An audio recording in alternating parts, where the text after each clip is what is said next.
జనసేన కేంద్ర నాయకత్వం ఒక్క నిమిషం సార్, ఇది కేంద్ర నాయకత్వం నిర్ణయించేటువంటి అంశం అండి, మేం కాదు.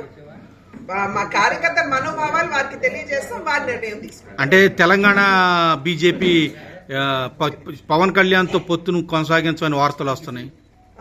తెలంగాణ బీజేపీ పార్టీ జనసేన పార్టీతో మీకు ముందు పొత్తులో ఉండమని చెప్పి ఆంధ్ర రాష్ట్రంలో జనసేనతో మా పొత్తు ఉన్నది, రాబోయే కాలంలో కూడా ఉంటుంది. ఆ పైన నిర్ణయం మా కేంద్ర నాయకత్వం చేస్తుంది. తెలుగు ప్రజలందరికీ కూడా నా నమస్కారాలు నేను తెలియజేస్తున్నాను.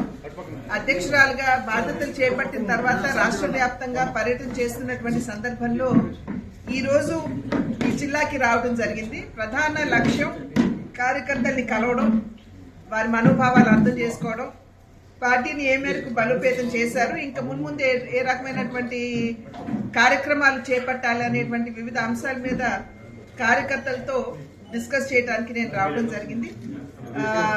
నరేంద్ర మోడీ గారు దేశానికి అందిస్తున్నటువంటి సుపరిపాలన, దాన్ని ఖచ్చితంగా రాష్ట్ర ప్రజలు కూడా దృష్టిలో పెట్టుకుని రాబోయే కాలంలో భారతీయ జనతా పార్టీని ఆశీర్వదిస్తారని చెప్పి మేము విశ్వసిస్తున్నాము. దీనిలో భాగంగానే అసలు రాష్ట్రానికి మాత్రమే కాదు,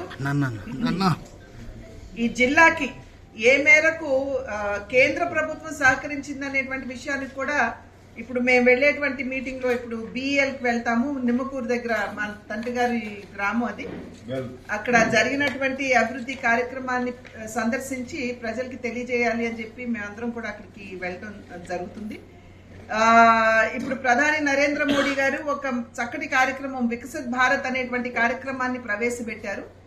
నిన్న మొన్నటి వరకు ఏ కార్యక్రమం జరిగినా కూడా అసలు కేంద్ర ప్రభుత్వం ఏ రకంగా కూడా సహకరించట్లేదు, కేవలం రాష్ట్ర ప్రభుత్వ సహకారంతో ఇక్కడ కార్యక్రమాలు జరుగుతున్నాయి అనేటువంటి అపవాదు ఏదైతే మా మీద ఉన్నదో, ఇది ఒక మంచి అవకాశం అది తొలగించుకోవడానికి. ఎందుకంటే వికసిత్ భారత్ బళ్ల ద్వారా అసలు రాష్ట్రానికి ఏ మేరకు ఎటువంటి కార్యక్రమాలు ఈ రాష్ట్ర ప్రజలకి కేంద్ర ప్రభుత్వం అందిస్తుంది అని చెప్పడానికి మాకు ఇది ఒక సదవకాశంగా నేను భావిస్తున్నాను. ప్రజలు కూడా అర్థం చేసుకుంటున్నారు. అది ఇళ్ల నిర్మాణం కావచ్చు, కుళాయి కావచ్చు, టాయిలెట్ నిర్మాణం కావచ్చు, మరి దేశంలో 80 కోట్ల మంది ప్రజలకి, పేద ప్రజలకి ఉచితంగా నేటి వరకు కూడా 5 కిలోల బియ్యం ఉచితంగా ఇవ్వటం, ఇది కేవలం ఇప్పుడు కాదు, రాబోయే 5 సంవత్సరాల కాలం కూడా మోడీ గారు దాన్ని పొడిగించడం జరిగింది. ఇవన్నీ కూడా ప్రజలకి తెలియజేస్తున్నటువంటి సందర్భంలో ఒకంత విస్మయానికి వారు గురవుతున్నారు. నిజంగానే ఇంత కేంద్ర ప్రభుత్వం మాకు చేస్తుంది అని మాకు తెలియదు అనేటువంటి భావన మాకైతే వినిపిస్తుంది. మా కార్యకర్తలందరూ కూడా మాకు తెలియజేసేటువంటి విషయం. అదేవిధంగా వెనుకబడినటువంటి తరగతుల్లో బీసీ కులాల్లో ఉన్నటువంటి వారు, అదేవిధంగా కొంత మైనారిటీల్లో కూడా ఉంటారు. హస్తకళా వృత్తుల్ని ఆధారం చేసుకుని జీవించేటువంటి వారు, నిజంగా వారు ఆత్మగౌరవంతో జీవిస్తారు.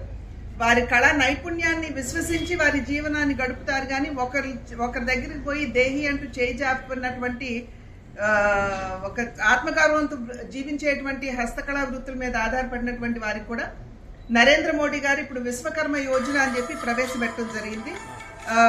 మొదట్లో ₹1,00,000 వరకు వారికి లోన్ ఉంటుంది, తర్వాత 2 లక్షలు, ఆ తర్వాత 3 లక్షలు సకాలంలో కనుక కట్టేసినట్లయితే ఆ రకంగా వారికి సహకారం అందించడం. అంటే ముడి సరుకు దగ్గర నుండి మార్కెటింగ్ వరకు కూడా నైపుణ్య అభివృద్ధి, వారికి వాళ్ళు నిక్షేపంగా ఉన్నటువంటి ఆ నైపుణ్య శక్తి ఏదైతే ఉందో దాన్ని కూడా పదును పెడుతూ వారికి ట్రైనింగ్ ఇస్తూ వారిని ఆత్మగౌరవంతో జీవించే విధంగా కేంద్ర ప్రభుత్వం ఇస్తున్నటువంటి సహాయం, వీటన్నిటి కూడా ప్రజలకి తెలియజేయాలి అనేటువంటి ఆలోచనతో రావడం జరిగింది. నేను చూస్తున్నాను, వెళ్తున్నటువంటి సందర్భంలో వివిధ జిల్లాల్లో ఇప్పటికే నేను దగ్గర 22 జిల్లాలు నేను పూర్తి చేసుకోవడం జరిగింది.